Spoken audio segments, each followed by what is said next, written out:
बोलो भैया, है कोई प्रमाण रावण की शक्ति का? है कोई साक्ष्य समंदर पे सेतु बनने का? और अगर लंका में आग लग गई थी तो रावण और उसके सैनिक कैसे बच गए? युद्ध कैसे किया? है? बात करते हैं।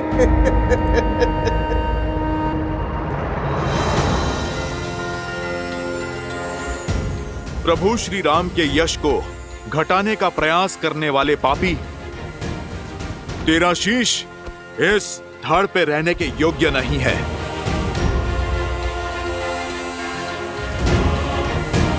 बजरंग बली हनुमान, जय जय महाबली हनुमान।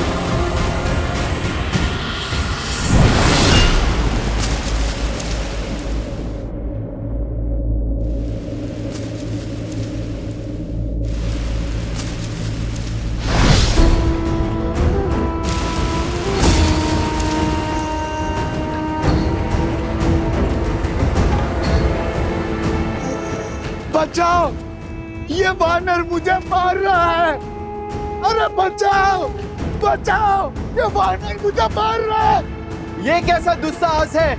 ऐसे किसी को कैसे मार सकता है ये वानर? अयोध्या वासियों, देखो भैया, देखो किस निर्दयता से ये वानर मुझे मार रहा है। बचाओ, रक्षा करो अयोध्या वासियों। ना कोई तुझे बचा पाएगा और ना तू यहां से भाग सकेगा। प्रभु श्री राम की निंदा करने वाले इस हनुमान से बच के तू कहां जाएगा?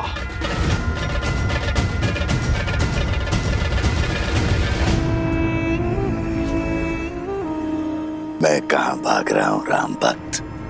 मैं तो तुम्हें भगा रहा हूं, तुम्हारे साथ खेल खेल रहा हूं। तुम मुझे पराजित नहीं कर सकते। तुम जितनी बार भी मेरा सर धड़ से अलग करोगे, उतनी बार वहां एक नया सर उत्पन्न होगा।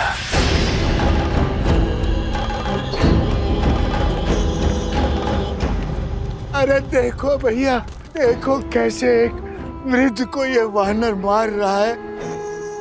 क्षमा करो वानर, क्षमा करो। देखो इस निर्बल बुड्ढे पर इस वानर को दया नहीं आ रही है। क्षमा करो, इस वृद्ध पे दया करो वानर। ये अन्याय है। श्री राम का भक्त और मित्र है, इसका अर्थ ये नहीं है कि अयोध्या की जनता पर आघात करेगा। ले चलो इस उद्दंडी को महाराज के पास, अब वही इसका न्याय करेंगे। ले चलो ऐसे, वही करेंगे न्याय। ले चलो ऐसे, वही करेंगे न्याय। इस आसुरी शक्ति की उलझन तो प्रभु ही सुलझाएंगे। जैसी आप सबकी इच्छा। चलो दिखाएंगे श्री राम को हनुमान का सत्य, और इस बेचारे को भी। अरे ये कहां चला गया? प्राण किसे प्रिय नहीं है? जरूर वो दुखियारा भाग गया होगा, पर हनुमान को नहीं जाने देंगे। हाँ चलो, ले चलो। बहुत उत्पात मचा चुका है ये वानर, लेके चलो इसे राज्यसभा में। अब श्री राम ही इसका न्याय करेंगे। तो फिर विलंब किस बात का? चलो। ले चलो ऐसे, वही करेंगे न्याय। महर्षि पराशर के कथन को गंभीरता से लेना होगा, हमें सावधान रहना होगा कि प्रजा को कोई त्रास, कोई असंतोष ना हो जाए।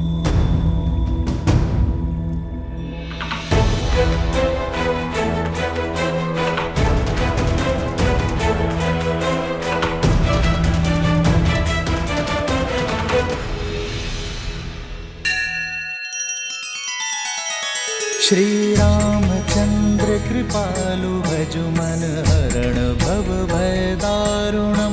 नव कंज लोचन कंज मुख कर कंज पद कंजारुणम। सिया राम, सिया राम, सिया राम, सिया राम, सिया राम, सिया राम।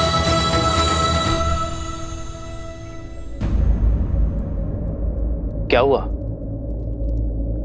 हनुमान को पकड़कर क्यों लाया गया है? प्रभु, इस वानर ने हम सभी को भयभीत कर रखा है।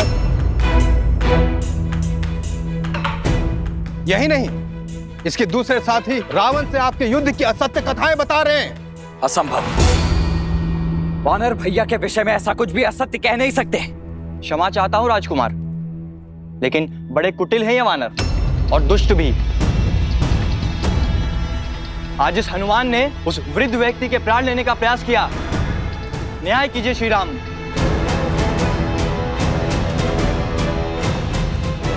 प्रभु, मैं मौन।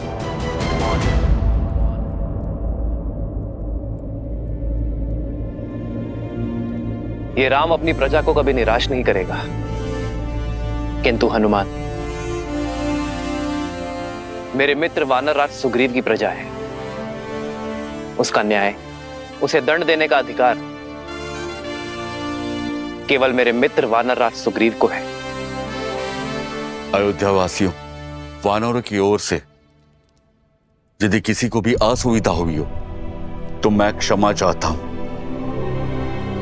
मैं वचन देता हूं कि कोई भी वानर अयोध्या के किसी भी वासी को कोई क्षति नहीं पहुंचाएगा और हनुमान को किष्किंधा के नियमानुसार दंड दिया जाएगा। प्रणाम अयोध्यापति।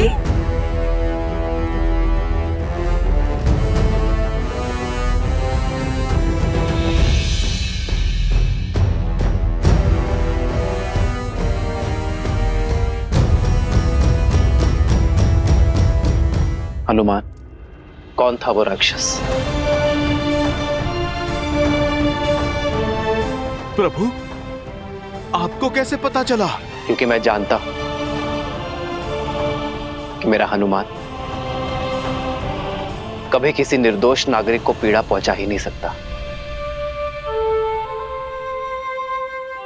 मुझे पूरी बात बताओ हनुमान। प्रभु, मुझे सूचना मिली कि कोई नगर में असत्य निंदा कर रहा है। एक सर कटा तो दूसरा उत्पन्न हो गया।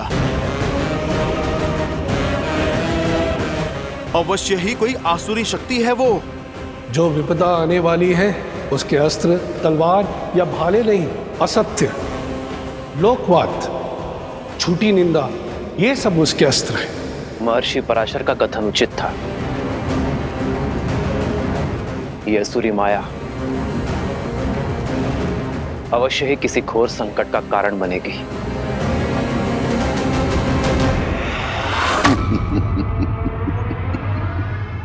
युद्ध तो अब आरंभ हुआ है राम भक्त हनुमान।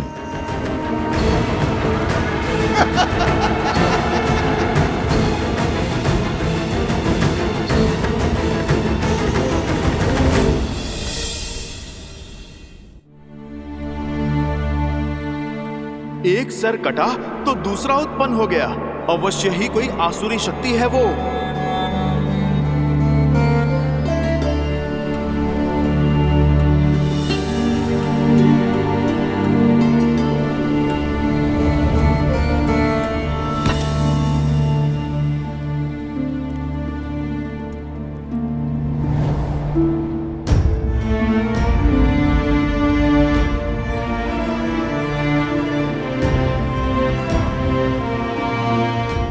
सब ठीक है ना आर्य? हर सुख दुख साथ निभाने का निर्णय लिया है ना हमने? चिंता नहीं चिंतन है सीते। राज्य अभिषेक की सौगात के साथ राज्य का दायित्व जो मिला,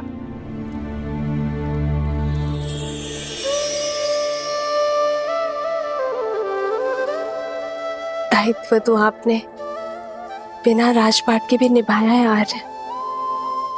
संसार के हित के लिए संघर्ष किया। जो रावण के नाम की समस्या को समूल निस्तरण कर सकते हैं, वो मेरे राम अयोध्या को भी तार देंगे। वैसे आर्य, भोजन करने से चिंतन करने की शक्ति मिलती है।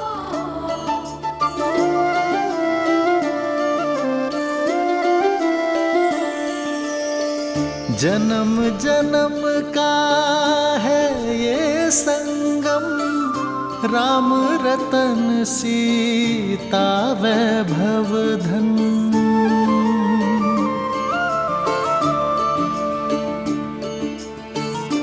महल में आकर वन को तो नहीं भूली ना?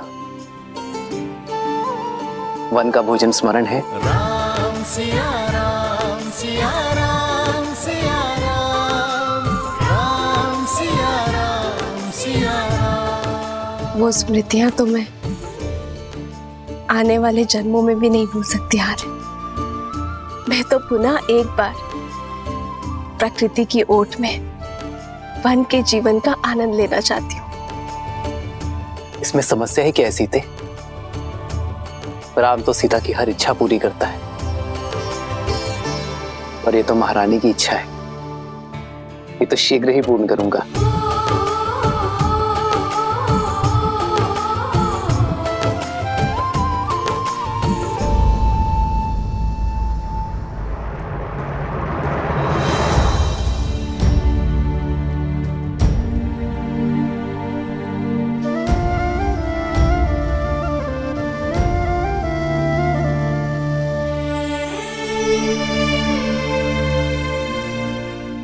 सीते,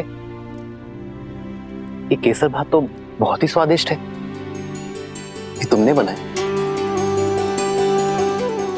कैसे? भात भिगोया, थोड़ा कोमल हुआ, फिर दूध में उसे धीमे आंच में पकाया। फिर जैसे ही थोड़ा पका तो उसमें गुड़, केसर और थोड़ी सुगंध डाली, और फिर उसमें शुद्ध घी मिलाकर उसे धीमे आंच में। ये धैर्य ही तो इस स्वाद का रहस्य है सीते। यदि शीघ्रता में पकाती तो ये भात कच्चा रह जाता, ना सुगंध आती ना स्वाद। जीवन भी यही है सीते, चाहे संबंध हो या समस्या।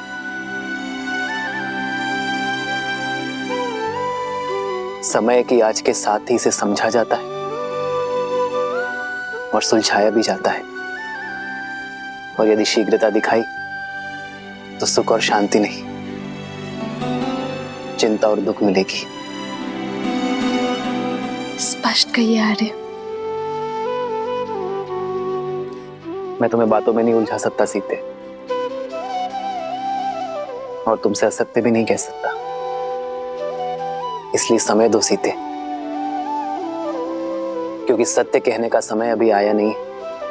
समस्या को जानने से पूर्व उसकी चर्चा करना उचित नहीं है।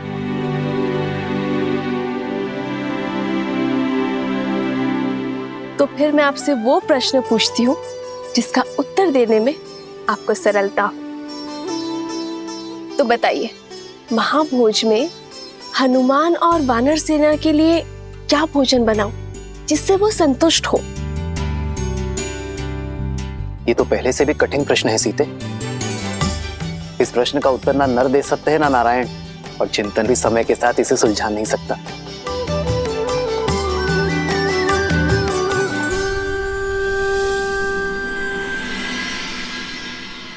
हमें प्रयास करना होगा कि किसी को धन का अभाव ना हो, और इसलिए दान नहीं, जीवन जीने के लिए रोजगार की व्यवस्था करनी होगी।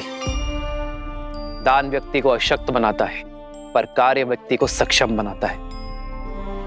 सरयू पर बांध की व्यवस्था से अयोध्या वासियों को रोजगार भी मिलेगा और अकाल से मुक्ति भी। प्रजा और राज्य दोनों सुजलाम सुफलाम होंगे।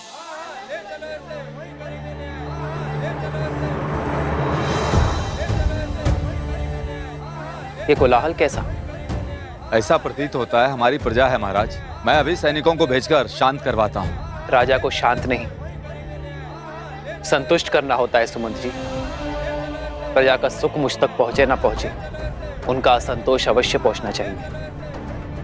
उन्हें भीतर बुलाइए।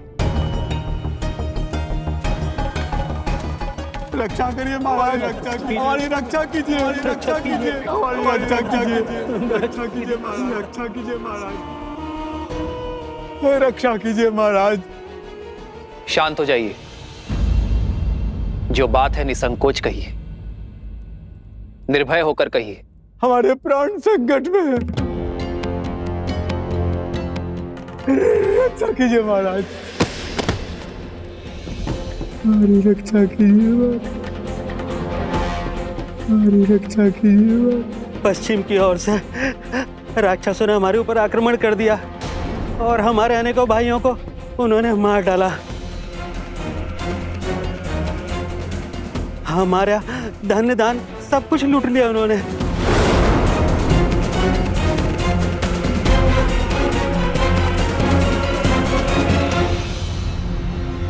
उठिए।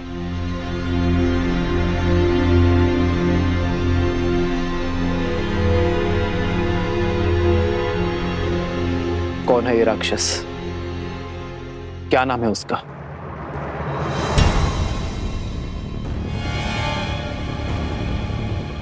आप मौन क्यों हैं? भैया के प्रश्न का उत्तर दीजिए। उस दुष्ट राक्षस का नाम तो नहीं पता राजकुमार। मैं जानती हूँ उसका नाम।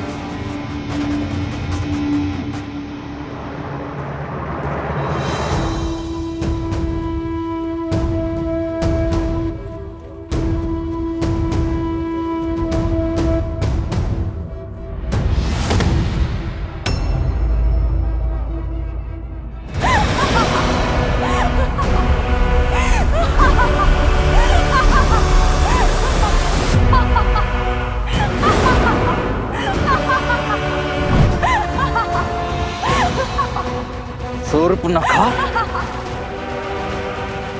रुक जाओ लक्ष्मण।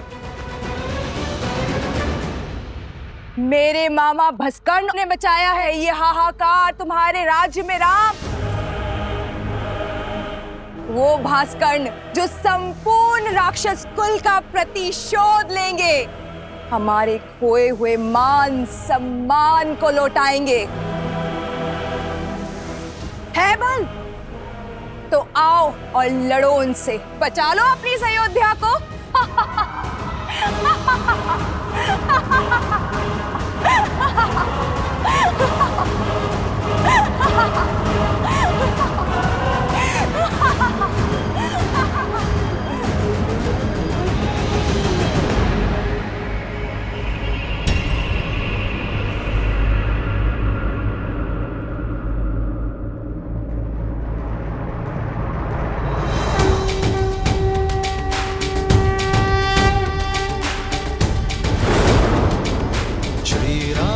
चंद्र कृपालु भजु मन हरण भव भय दारुणम। श्री राम राम राम श्री राम। अधिक प्रसन्न मत हो तुम। भूल गए कैसे एक ही बाण से तुम्हारे प्राण संकट में ला दिए थे मेरे भाई ने? भूल गए मेरे भाई अहिरावण ने तुम दोनों भाइयों को कैसे बंदी बनाया था पाताल में? भूल तो तुम गई हो शूर्पणखा। कैसे एक ही प्रहार से अपने कान और नाक दोनों खो बैठी थी तुम। अभी स्मरण करता हूं। नहीं लक्ष्मण, अधर्म चाहे जितनी शक्ति बटोर ले, वो धर्म की धरा पर पग नहीं रख सकता। ये शूर्पणखा नहीं, केवल उसकी माया है जिसका लक्ष्य है भय फैलाना। शूर्पणखा केवल संदेश देने आई है। उसे अपना कर्म करने दो, धर्म निभाने दो। अधिक समय शेष नहीं है तुम्हारे पास राम। जो करना है कर लो। हर क्षण के साथ तुम्हारी इस प्रजा को हम राक्षस बना देंगे।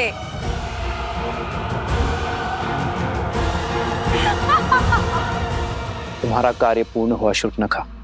तुम्हारा संदेश मुझे मिल गया है। अब इस वृद्धा की देह को छोड़ दो। और हां, रामराज्य में ना भय की छाया होगी और ना ही अवगुणों की माया। जाकर कह देना भास्कर्ण से, मैं स्वयं अपनी सेना लेकर आऊंगा और यदि उसके छल में बल है तो वो मेरे निर्दोष अयोध्या वासियों को और हानि नहीं पहुंचाएगा।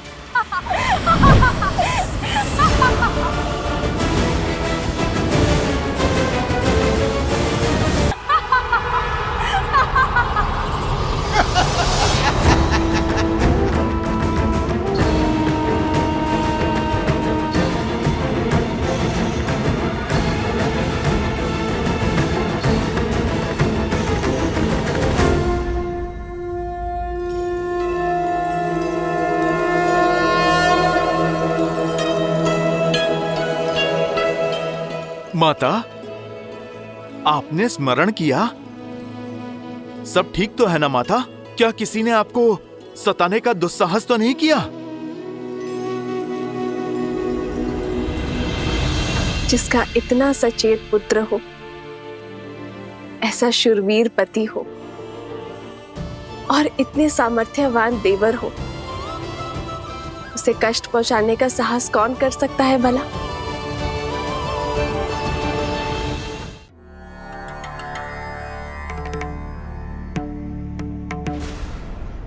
सहस्त्रमुख,